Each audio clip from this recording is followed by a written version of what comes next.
मित्र हो, क्रांतिकारी जय भीम. कशा आहात सगळे मित्रांनो? या भारतामध्ये नक्की चालले तरी काय?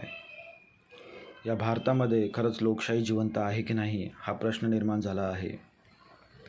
कालचीच घटना पहा. दिल्ली येथील जंतर मंतर या ठिकाणी जे विद्यार्थ्यांचे उपोषण चालू आहे, त्या उपोषणामध्ये सोनम वांगचुक सर यांना कशा पद्धतीने दिल्ली पोलिसांनी उचलून नेले, त्यांना मारहाण केली. यावरून असं लक्षात येते की या भारतामध्ये असंविधानिक पद्धतीने कारभार चालू आहे.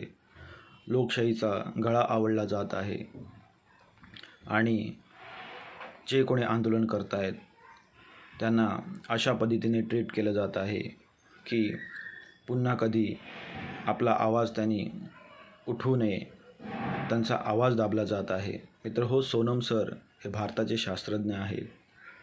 त्या ठिकाणी दीपक जो मुलगा आहे, जो आंदोलन करतो आहे, तो महाराष्ट्राचा आहे आणि त्यांनी एवढं मोठं आंदोलन जे आहे ते या सरकारविरुद्ध पुकारलं आहे. कशासाठी? विद्यार्थ्यांसाठी.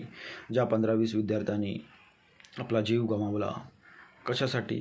तर नीटचे पेपर जे आहेत ते लीक झाले, फुटले आणि त्यांचे जे पूर्ण शैक्षणिक आयुष्य आहे ते उद्ध्वस्त झालं.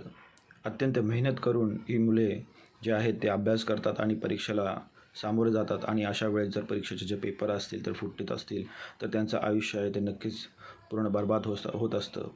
मग अशात विद्यार्थ्यांनी करायचं तरी काय? या भारतातील शिक्षण मंत्री करतात तरी काय?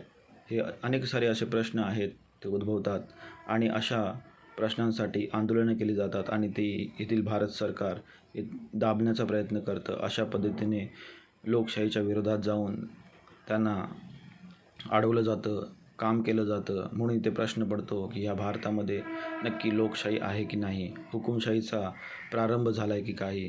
कारण या भारताचे पंतप्रधान मोदी साहेब कोणत्याही प्रकारचं वक्तव्य करत नाहीत. इथे राजकारणीसुद्धा आहेत, ते कोणत्याही प्रकारचे वक्तव्य करत नाहीत. त्यामुळे हा छोटासा व्हिडिओ प्रत्येकाने शेअर करा आणि प्रत्येकाने असा व्हिडिओ बनवा जेणेकरून आपण जरी दिल्लीपासून लांब असू तर तेवढाच आपण त्यांना सपोर्ट करू असं मला तरी वाटतं. येणाऱ्या काळामध्ये तुमची आमचीसुद्धा मुलं असतील आणि ती अशाच परीक्षा देतील आणि अशा वेळेस जर पेपर फुटले तर तुम्ही काय कराल हे लक्षात असू द्या. त्यामुळे सपोर्ट करा. जय भीम, जय भारत.